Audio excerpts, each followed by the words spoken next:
Over half the world's poor people live in countries that are rich in natural resources, and we're seeing unprecedented levels of extraction of oil, gas and minerals, and yet those poor people are not really benefiting from that extraction in the way that you'd expect.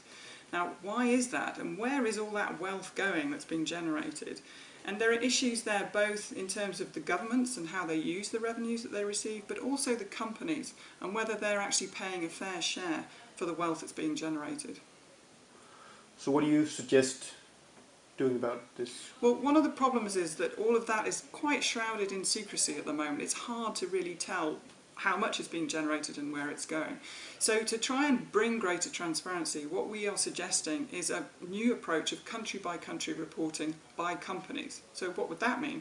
It would mean a multinational company would publish in its financial reports key information that would show for each country in which it operates what production is being generated, how much profit is being made, what payments are being made, and that would be for not just each producing country, but for other countries like tax havens as well as its home country. So you'd be able to see where the wealth is generated and where payments are being made.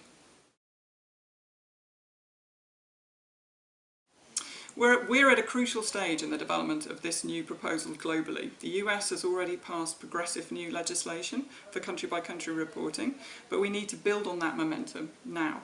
Denmark, first of all, can pass its own legislation in the way that Norway is doing at the moment. That would be great.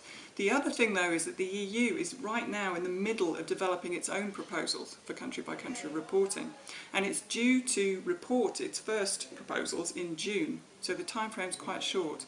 If Denmark can make its voice heard in the development of those, asking for very progressive legislation, that would be very, very helpful as they move towards developing full legislative proposals by October, November.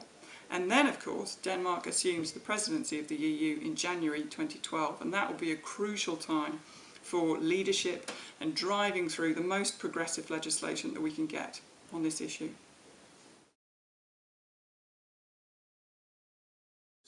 Well, I think civil society organisations are crucial in this. We really have to educate the general population about the scale of the wealth that's being generated and also lost through illicit financial flows. I mean, really, it's a staggering amount of money. And its comparison to aid is very, very interesting. I mean, it's really huge money. It has vital implications for people's development. And educating people is crucial, but also mobilising politicians to make their voices heard and represent those views as soon as possible, and to continue that momentum throughout 2011 and into 2012.